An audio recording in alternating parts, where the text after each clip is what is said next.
नमस्कार, मैं हूं अवनिंद्र आशुतोष। आपका बहुत बहुत स्वागत है हमारे खास कार्यक्रम छू लो आसमान में। इस कार्यक्रम का मकसद है कि जो इंसान अपनी प्रतिभा से, अपनी मेहनत से, अपनी लगन से मंजिल तक बढ़ता है, आसमान को छूना चाहता है, वैसे लोगों को हम सलाम करते हैं शो के ज़रिए। और आज उसी कड़ी में आज हमारे साथ हैं गीता कपूर, जिन्होंने समाज सेवा के क्षेत्र में, राजनीति के क्षेत्र में बहुत सारे अवार्ड हासिल किए हैं। बहुत सारे लोगों की दुआएं इनके साथ हैं।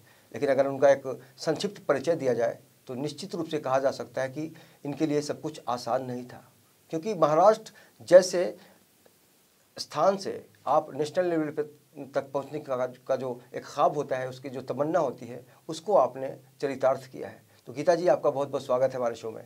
नमस्ते। गीता जी की अगर हम बात करते हैं तो हमेशा ये गरीबों की मदद करती हुई नजर आई हैं, और जो गरीब बच्चे होते हैं जिनको शिक्षा के लिए जो मजबूरियां आती हैं, उनकी समस्याओं को ये बहुत अच्छी तरह समझती हैं। या फिर हमने पिछले दिनों एड्स ग्रस्त बच्चों को देखा, जिनकी ज़रूरतों की जो भी चीज़ें हैं उसको गीता जी अक्सर पूरा करने की कोशिश करती हैं। तो जाहिर तौर पर कहीं ना कहीं से एक इनके अंदर शक्ति है, एक इच्छा है समाज को कुछ करने की। और फिलहाल उत्कर्ष महिला संघ की भी ये अध्यक्षा हैं, एनजीओ भी चलाती हैं और ह्यूमन राइट्स से भी जुड़ी हुई हैं। इनका और भी एक परिचय है, ये आरपीआई जो महाराष्ट्र है उसकी सचिव हैं।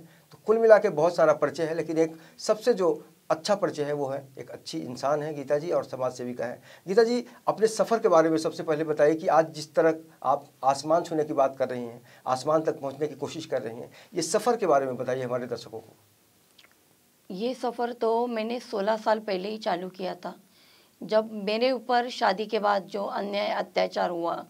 उसके बाद मैंने अपने हस्बैंड को छोड़ के इंडिया वापस आ गई अपनी छोटी बच्ची को लेके। उसके बाद मैंने जिद पकड़ा था कि कोई भी महिला के ऊपर अत्याचार हो, कोई दुखी महिला हो जिसको बच्चे के साथ अपने आदमी ने छोड़ा हो, उसको अपना हक दिलाना, उसको सहारा दिलाना, उस बच्चे को अच्छी तरीके से कोई बोर्डिंग में डालना, उसकी परवरिश करना, वो औरत को अच्छा रास्ता दिखाना, या फिर कोई संसार टूट जा रहा है उसको बसाना, ये काम से मैंने शुरुआत कर ली। लेकिन अगर आप शादी की बात जहाँ तक होती है गीता जी, तो एक बहुत विश्वास इसमें होता है। आपको क्या लगता है कि आप गीता कपूर कैसे बन गई, क्योंकि आप महाराष्ट्रियन हैं? जी हाँ, मैं महाराष्ट्रन हूँ, और आपको तो मालूम है कि मैंने लव मैरिज किया था। मैं एक कलाकार थी, स्टेज आर्टिस्ट थी, अच्छा प्रोग्राम करती, सिंगिंग करती थी, प्रोग्राम करती थी। उस हिसाब से मेरे हस्बैंड मुझे मिले, मिस्टर कपूर। उन्होंने मुझे झूठ बोला कि मैं शादीशुदा नहीं हूँ। उसके बाद मुझे शादी के बाद मालूम पड़ा वो शादीशुदा है। तभी भी मैंने सही कर लिया, क्योंकि अपने माँ बाप का घर छोड़ के मैं दुबई में रहती थी उनके साथ। तो मुझे माँ बाप का सहारा तो चंद दिनों के लिए छूट गया था, उन्होंने बोला था वापस नहीं आने का। तो करके मैंने अपने उनके साथ रहने लगी। उसके बाद उन्होंने मुझे बहुत सी तकलीफें दी, ताकि गलत टाइप के थे वो। तो तभी भी मैंने सही बर्दाश्त करके परदेश रह गई। मैं इंडिया भी आने दे नहीं रहे थे मुझे। अच्छा। तो मेरे फादर मदर को मालूम पड़ा ऐसा हो गया, तो मेरे फादर ने बहुत कोशिश की मुझे इंडिया लाने के लिए।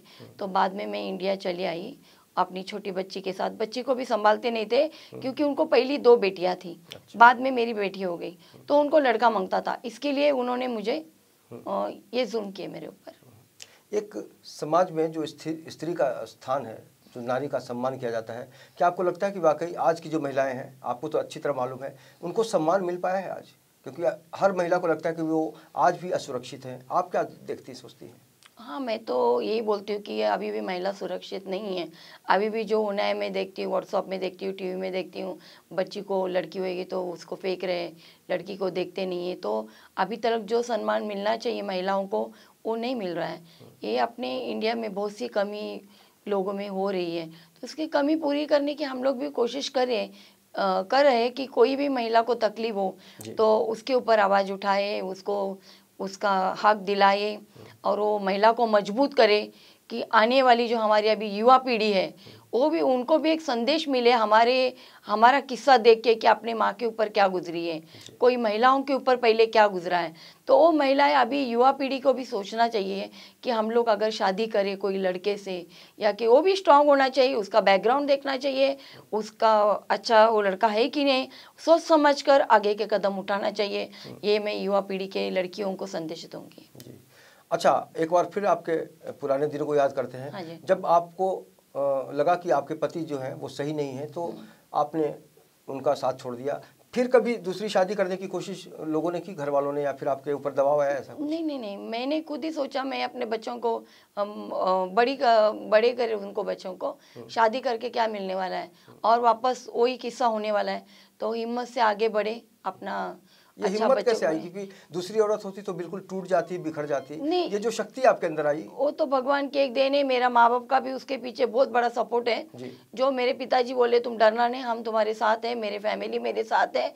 अगर मेरी फैमिली साथ नहीं रहती थी तो भी मैं आगे नहीं बढ़ पाती थी। इसमें मेरा मम्मी पापा का बहुत बड़ा सहयोग है, मेरे भाइयों का सहयोग है इसमें। मेरी family they are very great, बहुत अच्छे लोग हैं वो लोग। उन्होंने मुझे कभी रोका नहीं, जाओ जो करना है, मुझे मालूम है अपनी बेटी अच्छा ही करेगी, इतना विश्वास मेरे माँ बाप का मेरे ऊपर है। बिल्कुल। और घर परिवार का सपोर्ट जब मिलता है तो लगता है कि सारी दुनिया हमारे साथ है। हाँ जी। गीता जी, समाज सेवा के क्षेत्र में किस तरह आपका आना हुआ? समाज सेवा जो मेरे ऊपर अन्याय हो गया उसके बारे में, उसके बाद गरीबों को, मैं पहले से बाहर गाँव भी थे अपने हस्बैंड के साथ, तो अपने इंडियंस लोग वहाँ पर बहुत मजदूरी करते हैं। यहाँ वो एयरपोर्ट पर उतरते कोट टाई पहन के आते, लेकिन वहाँ झाड़ू मारते। तो मुझे इतना दुख लगता था कि अरे रे, इतने हमारे इंडियंस लोग वहाँ इतनी गरीबी में काम करते हैं, ये करते, तो वहाँ भी मैं हेल्प करती थी अपने इंडियंस लोगों को बोलो, गरीबों को बोलो। तो यहाँ आके भी मैं, वही मेरे को है कि पहले से यही आदत है कि गरीबों का दुख देखा नहीं जाता है मुझे। जो भूखा है, जो बच्चा रास्ते में भिखारी है, भीख मांग रहा है, कोई औरत छोटे बच्चों को लेके भीख मांगती है तो मैं उसको पूछती हूँ कि क्यों आप भीख मांग रहे हैं, आप जवान हो, काम करो, कमाओगी, घर काम करेगी भी पैसा कमा सकती हो, इस बच्चे की भी जिंदगी खराब हो जाएगी। तो हिसाब से मुझे गरीबी देखा नहीं जाती है पहली बात, और अन्याय देखा नहीं जाता है, ये पहले से मेरे खून में है। खून में है हाँ। समाज सेवा करना है, लेकिन इंसान की बात वो समझी जा सकती है। लेकिन गीता जी, बहुत एक बात को हमेशा आपने छुपाने की कोशिश की है। हमने पता किया है कि बहुत सारे, अगर मुंबई की बात करें तो बहुत सारे कुत्ते हैं, अगर हम संख्या की बात करें तो लगभग 300 कुत्तों को आप खाना देती हैं। हालांकि कभी आपने बताया नहीं खुल के मीडिया में, आज हम सच जानना चाहेंगे। हाँ, कि मेरे बहुत से सर्कल से बाहर अच्छे जो गुजराती हैं, ये है, वो लोग हमें चावल वगैरह देते हैं, तो वो पका के, हमारी जो घर की मेड है वो पका के हम लोग, वो दूध वगैरह डाल के वो कुत्तों को हम लोग खिलाते हैं। क्योंकि जानवर को भी ईश्वर ने ही पैदा किया है, तो उनका भूख प्यास, गाय बोलो कोई भी जानवर हो, तो उसको जो चाहिए हमको समझना चाहिए, उनको बोलना नहीं आता है, तो उनका दुख समझना ये भी हमारा काम है। तो मैं कुत्तों की, गाय की, या कोई भी जानवर हो रास्ते पर, तो मैं खुद गाड़ी रुका के बिस्किट्स या वो उसमें बाउल में पानी लेके उनको देती हूँ, ये मेरा धर्म है। क्योंकि जानवर सबसे ज़्यादा ईमानदार होते हैं और बेवफाई नहीं करते हैं। गीता जी, जो लेकिन इंसान की शक्ल में जो जानवर हैं उनको कैसे ठीक किया जाना चाहिए? क्योंकि आपने बहुत सारी समस्याओं को हमेशा उठाया है। देखो, इंसान के बारे में अगर बोले तो जानवर सुधर सकता है, लेकिन इंसान को सुधरने में बहुत तकलीफ होती है, सुधार करने में इंसान में। तो उनको सुधार करने के लिए भी हमारे पास बहुत से तरीके हैं। एक तरीके से नहीं माने तो दूसरे तरीके हैं, अगर समझा के नहीं मानते तो अभी कानून, आपको मालूम है कानून कैसा हो गया है कि आज महिलाओं को 50% आरक्षण दिया गया है।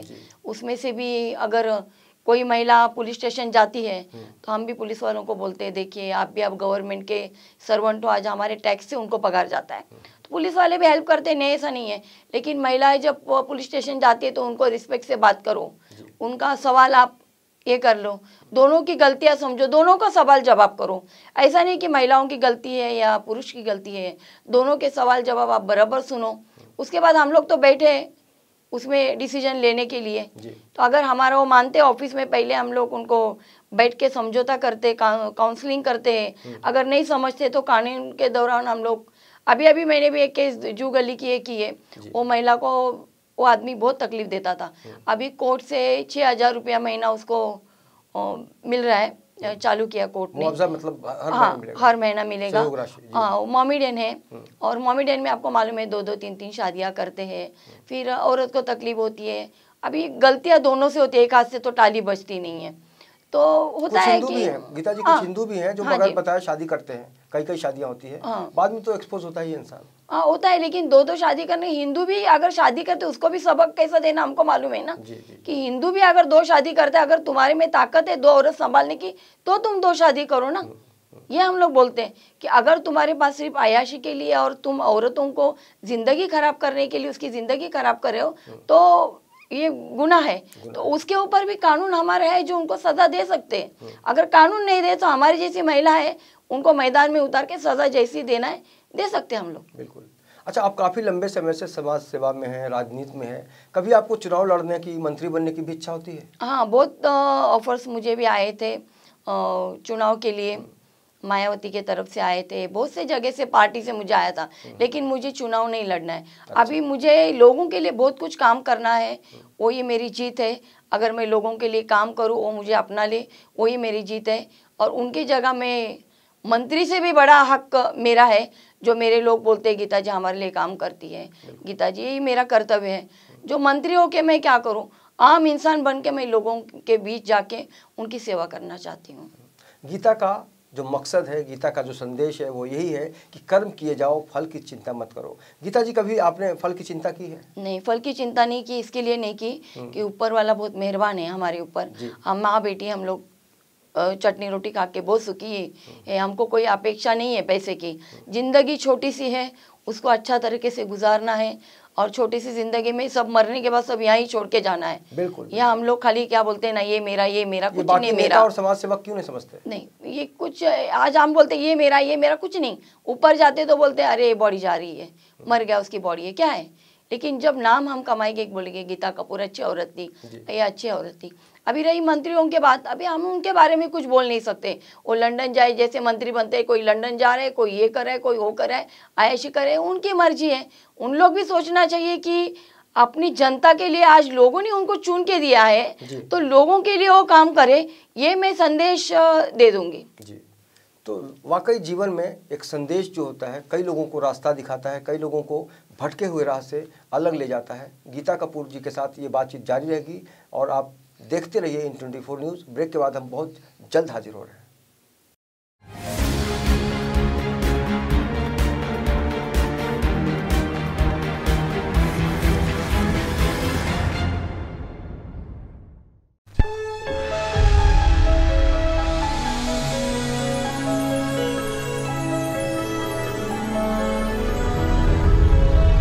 तुझे यहाँ से शहर कैसा दिखता है? बहुत छोटा नजर आता है ये शहर। खुद को बड़ा करेगा ना तो वही शहर छोटा नजर आएगा।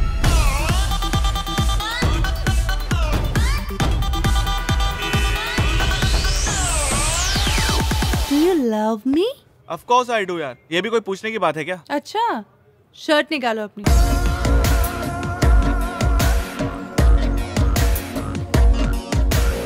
करना क्या है? मोहल्ले के लड़कों को इकट्ठा करके शाखा ही तो खोलनी है। पर देव सिंह ही क्यों? क्योंकि देव सिंह इस कोटा शहर का सबसे बड़ा पॉलिटिकल गुंडा है। हुकुम, मेरा नाम विष्णु राजपूत है। तुम जैसे युवा कार्यकर्ताओं की तो हमारे संगठन को जरूरत है।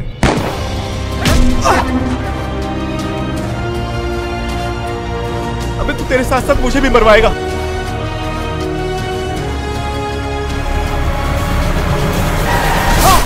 नदी में पत्थर फेंकने से कुछ नहीं होता विष्णु, वो बस इतनी बड़ी नदी में डूब जाता है।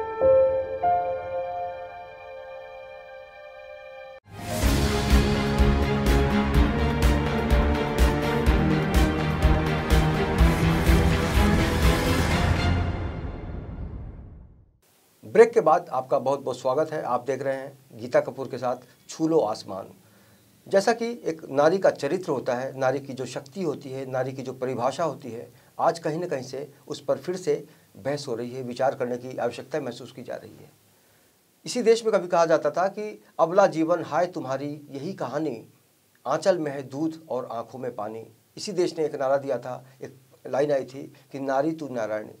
तो कुल मिलाकर नारी को अलग अलग रूपों में प्रस्तुत किया गया है, उनकी जो महत्ता है वो महसूस की गई है। लेकिन अगर हम गीता कपूर की बात करते हैं तो इन्होंने हर बार यही कोशिश की है कि इनके ज़रिए बाकी जो समाज के जो तबका जो कमज़ोर हो जाता है, पिछड़ा रह जाता है, उसकी सेवा करें। गीता जी, आपसे ये सवाल करना चाहेंगे कि आज अगर हम दलितों की स्थिति देखें देश में, तो अक्सर लोगों को लगता है, आप अच्छी तरह बता पाएंगे कि नेता जो हैं दलितों के नाम पर जो राजनीति करते हैं, जो बड़े बड़े नेता हैं, उनकी ज़िंदगी तो बिल्कुल संवर गई, लेकिन इस देश में जो आज दलित हैं, पिछड़े लोग हैं, उनकी स्थिति बिल्कुल नहीं सुधरी है। ये जो वोट बैंक की राजनीति चल रही है, आप आरपीआई से जुड़ी हैं, इसलिए ये सवाल बहुत ज़्यादा ज़रूरी हो जाता है आपसे पूछना। क्या आपको लगता है कि आपने जब से राजनीतिक क्षेत्र में काम करना शुरू किया है, दलितों की स्थिति में कुछ सुधार आया है? मैं 2.5 साल से अटोले साहब से जुड़ी हुई हूँ और अटोले साहब हर जगह दौरे कर रहे हैं और मेरे नज़र से अटोले साहब एक अच्छे नेता हैं और दलितों के लिए वही काम करे, अच्छी तरीके से करे। हम लोग भी करें कि जाति भेद मत करो, समाज जोड़ो, ये बोलते कि जात भेद मत करो, समाज जोड़ो, इकट्ठा करो, सर्वधर्म समभाव काम करो। वो हिसाब से अटोले साहब भी पूरा वर्ल्ड में ही घूम रहे हो और हम लोग भी यही करें कि जो आपने अभी बोला कि इसका दलितों के ऊपर जो अन्याय हो रहा है वो अभी भी हो रहा है, ऐसा नहीं है कि ये वो कम हो रहा है, हो ही रहा है। बोलते ना कि मुंह में एक अलग बात और दिल में एक अलग बात, मुंह पर वो बोलेंगे हाँ चोरी, हाँ बस यही चल रहा है। और दलितों के ऊपर जो हो रहा है अन्याय हो ही रहा है, कोई भी इतना रिस्पेक्ट, अभी आपने देखा कि बाबा साहेब अम्बेडकर हमारे, उनका संविधान के ऊपर लोग चलते हैं। पहले बहुत साल पहले, अभी 3 साल पहले जो अटोले साहब हमारे मंत्री नहीं थे, अभी मंत्री बने, मोदी साहब आए, उसके बाद अम्बेडकर बाबा साहब का नाम तो वह ऑल ओवर वर्ल्ड में हो गया। तो मैं उनको भी बहुत क्या बोलते हैं ये करती हूँ कि शुक्रगुजार हूँ इनकी, मोदी जी की, अटोले साहब की, जो भी अभी हमारी नई सरकार है उनकी।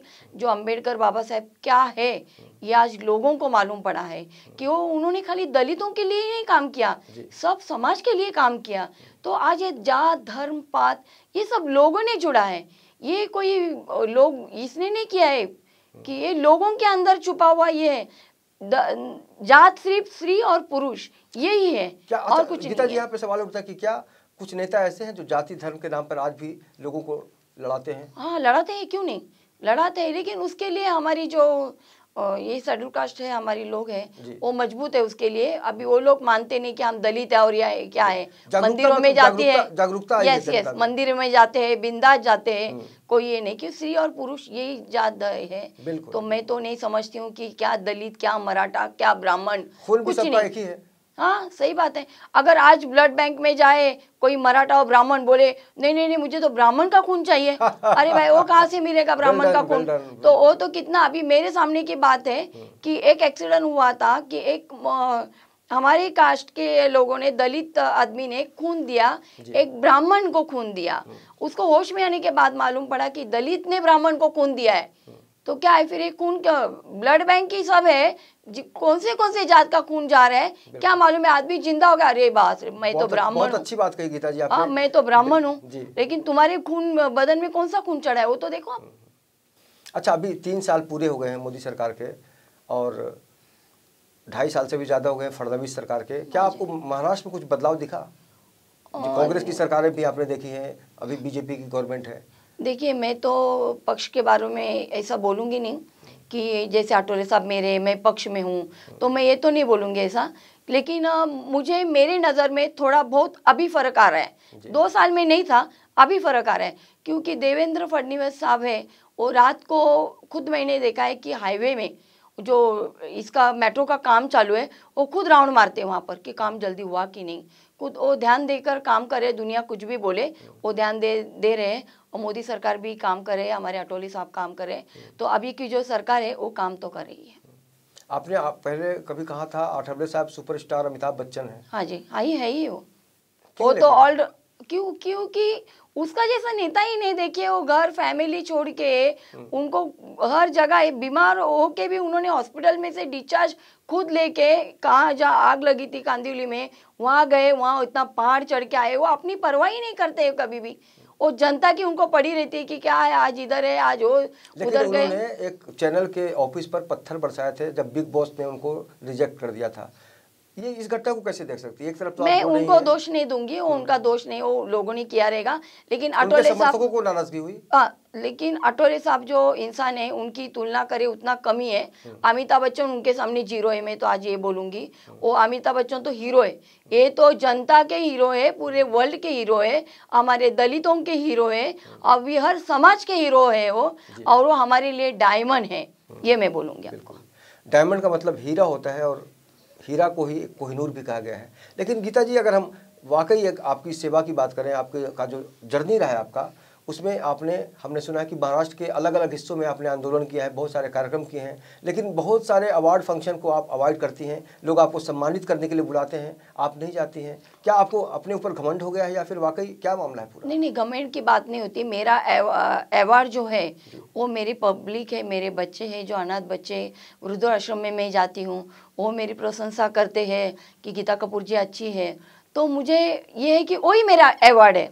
तो लोगों के सामने मैं अवार्ड लूँ और बाद में बोलूँ मैंने काम किया, तो क्या फ़र्क पड़ता है? अवार्ड लेके मेरा कौन से गरीबों का मेरा अच्छा होने वाला है जो मैं जाके पुरस्कार ले लूँ? कभी कभी मैं जाती हूँ, लेकिन बहुत से जगह में, सतारा में मुझे बीच में बुलाया था, मैं गई नहीं। बहुत से जगह में मैं पुरस्कार को नहीं जाती हूँ, क्योंकि मेरा अवार्ड मेरे पब्लिक, मेरी गरीब जनता, मेरे अनाथ बच्चे, मेरे वृद्धाश्रम के बच्चे, वही मेरा अवार्ड है। उनके लिए काम करना वही अपना पुरस्कार मैं समझती हूँ। अच्छा, एक खबर पिछले दिनों आई थी सूत्रों के हिसाब से, जैसा कि हमने सुना है, सच्चाई आप ही बता दीजिएगा, कि पिछले कई दिनों से काफ़ी सारे लोगों ने कोशिश की कि आपको अवार्ड दिया जाए और बदले में वो पैसे चाह रहे थे, तो आपने उनको भगा दिया था घर से। इसमें कितनी सच्चाई है? सच्चाई है कि पैसे दे के मुझे अवार्ड नहीं चाहिए, क्योंकि मेरा काम ही मेरा अवार्ड है। तो मैं पैसे दे के अवार्ड क्यों ले लूँ उनके पास से? यानी अगर बहुत सारे लोग अवार्ड लेते हैं पैसे देकर, ये कहना चाह रहे हैं आप? हो सकता है, लेकिन मैंने ऐसा कभी किया नहीं है। मुझे वो अवार्ड चाहिए भी नहीं है, और मेरा नाम सिर्फ ऊपर वाले को मालूम है, लोगों को मालूम है गीता कपूर अच्छा काम करती है, बस वही मेरी जगह है। बिल्कुल। और अगर हम सेवाओं की बात करें तो गीता जी, कुछ घटनाएं जिसको आप कभी भूल नहीं पाती हो, जैसे अगर हम मालवनी की बात करें, जो अंबुजबाड़ी की बात करें, तो ऐसी कुछ घटनाएं अगर आप शेयर करना चाहें तो हमारे। मैं ये शेयर कर सकती हूँ, क्योंकि BMC कलेक्टर ऑफिस, अभी देखिए इतना साल हो गया, उनको घर तोड़ने का सूझा नहीं। उनको बुद्धि नहीं होगी कि नोटिस में झोपड़पट्टी और चालियों को भेजूं। तो तुमको तोड़ना है तो तुम बारिश के पहले क्यों आते हो तोड़ने के लिए?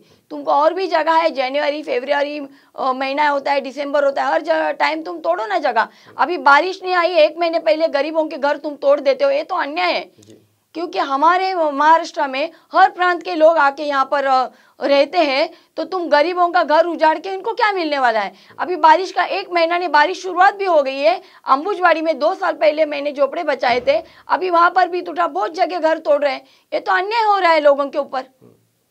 हर 1 साल ये लोग चुप क्यों बैठते हैं? बारिश के पहले 1 महीना क्यों नोटिस निकालते हैं लोग? और पिछले दिनों आग भी लगी थी, आग की घटना को भी आपने जाके काफी। हाँ, वो तो मैं रातों रात, मेरे लोग वहाँ गए सब, दूसरा दिन अटोले साहब आए, और सब पहले तो हम ही पहुँचे वहाँ पर, बाद में सब ट्रस्ट वगैरह पहुँचे। तो वो तो धर्म है हमारा काम करने का, उसमें मैं अपना क्रेडिट लोगों को बताना नहीं चाहती हूँ। तो हर इंसान यही करे कि गरीबों के तरफ देखे। बड़े बड़े अमीर लोग हैं, मैं तो बोलती हूँ गरीबों के लिए नीचे उतरो, थोड़ा गरीबों के लिए भी आप अनाज जैसे वेस्ट करते हो। होटलों में कितने प्लेट्स में खाना वेस्ट हो जाता है, आज गरीबों को खाना नहीं मिलता है। तो मैं वो होटल वालों को भी एक संदेश दूंगी कि जो खाना वेस्ट होता है तो बाजू में बचा के रखो, भले वो जानवर को डालो, कुत्तों को डालो, या कोई गरीब भिखारी वहाँ बैठा है उसको परसो वो खाना, कचरे में क्यों डाल रहे? ऐसे कितने मैंने देखे कि होटल का खाना होता है वो कचरे में जाता है, वेस्ट ऑफ मनी है। बिल्कुल। लेकिन आप कभी कभी लेडी सिंघम बन जाती हैं, पुलिस वालों के सामने आप खड़ी हो जाती हैं कि भैया मैं अभी अभी इंसाफ करो। अगर मालवनी की बात करें तो आपने एकदम डेरा डाल दिया था पुलिस के सामने। हाँ, डाल दिया था। मैं मारडी में भी किया था, वैसे हर जगह मैं करती हूँ, क्योंकि अगर हम लोग ये एक्शन नहीं लेंगे तो उन लोग को भी जज्बात नहीं समझेगी कि अभी क्या लोगों के ऊपर क्या बीतती है। ये देखो, आप बोलेंगे कल आओ परसों आओ, तो बात जख्म की तरफ फैलाई जाती है। तो जिधर हो उधर ही तुम काम वही वक्त किया करो तो अच्छा रहता है, तो उसको बढ़ाना क्यों चाहिए? बिल्कुल। और चलते चलते ये जानना बहुत दिलचस्प होता है कि जो आज की जो युवा पीढ़ी है गीता जी, अगर वो राजनीति में आना चाहें, समाज सेवा के क्षेत्र में आना चाहें, तो किन भावनाओं को लेकर आए वो, ये बताइए। अगर वो राजनीति में आती है तो राजनीति ना करे, समाज सेवी के तरफ से काम करे। भले राजनीति का, जैसा मेरे पास राजनीति RP है या मेरे अटोली साहब है, लेकिन समाज सेवा का काम मैं करती हूँ। तो हर अगर वो पक्ष में भी आती है, पॉलिटिक्स में आती है तो समाज सेवा का काम करो, समाज सेवा में आती है तो समाज सेवा का काम करो, लेकिन राजनीति मत खेलो, गरीबों के दिल से खेलो मत। ये मैं आज के पीढ़ी को एक संदेश दूंगी। बिल्कुल। और अपने इस सफर को, जिस तरह से इस कार्यक्रम का नाम ही है छू लो आसमान, हाँ जी। आपको क्या लगता है आप जमीन और आसमान के बीच में कहाँ तक पहुँच पाई हैं और कहाँ तक पहुँचने की तमन्ना बाकी है? देखो, तो लोगों के हाथ में है, मुझे आसमान पर छूना ये करते, बहुत से दुश्मन भी आते हैं, बहुत से सफ़र करते हुए ईश्वर का साथ है, भगवान का साथ है, लोगों का साथ है। अगर मैं अच्छा काम करूँ तो ज़रूर आसमान तक पहुँच जाऊँगी, ये मेरी जिद है और मैं ज़रूर पहुँचूँगी और गरीबों को साथ लेके जाऊँगी मैं। बिल्कुल। एक आखिरी सवाल और भी याद आ रहा है, क्योंकि आपने बहुत सारे लोगों की मदद की है, जो अगर महिलाओं की बात करें तो जिनके साथ नाइंसाफ़ी होती है घर परिवार की तरफ से, ससुराल की तरफ से, और वो कानूनी मदद नहीं पा सकती हैं, पुलिस के पास जाने से डरती हैं, उनके लिए क्या सोचती हैं, क्या कहना चाहेंगी आप? मैं यही बोलूँगी कि आप डरने की कोई बात नहीं, आप पुलिस हमारे लिए है, आप ज़रूर पुलिस स्टेशन में जाइए, आपकी जो कंप्लेंट्स है वहाँ लिखवाइए, FIR दर्ज कीजिए। अगर नहीं लेते तो यहाँ पर मेरा नंबर आ जाएगा, तो नोट कीजिए और हमें संपर्क कीजिए। तो कुल मिलाकर कहा जा सकता है कि आपके अंदर हौसला हो तो आप आसमान छूने की कोशिश कर सकते हैं। आपके अंदर ये हौसला होना भी चाहिए, क्योंकि गीता कपूर जी ने जिस तरह से अपनी ज़िंदगी की गाड़ी अपने बलबूते, अपनी सोच के ज़रिए आगे बढ़ाने की कोशिश की है और आज जिस मुकाम तक पहुंची हैं, ये बहुत ही तारीफ़ करने वाली बात है कि एक महिला जिन स्थितियों से गुजरती हुई आगे बढ़ती है और जब कई हादसे होते हैं तब वो टूट जाती है, लेकिन इनका जो मनोबल है वो बहुत ही काबिल तारीफ़ है कि आपने हिम्मत से गीता जी काम लिया और समाज को एक संदेश देने का काम कर रही हैं। तो हमारी बहुत बहुत शुभकामनाएं हैं और हम दुआ करेंगे कि इस समाज में जो भी महिलाएं अपने आप को अकेला मानती हैं, अपने आप को पीड़ित मानती हैं, वो गीता कपूर से सबक लेने की कोशिश करें, क्योंकि मंत्र यही है गीता का कि कर्म किए जाओ, फल की चिंता मत करो। गीता कपूर जी, आपने समय निकाला, हमसे बात की आपने, बहुत बहुत शुक्रिया आपका। धन्यवाद। तो इस खास कार्यक्रम में इतना ही। बाकी की खबरों के लिए आप देखते रहिए IN24 न्यूज़ और मुझे दीजिए इजाज़त। नमस्कार।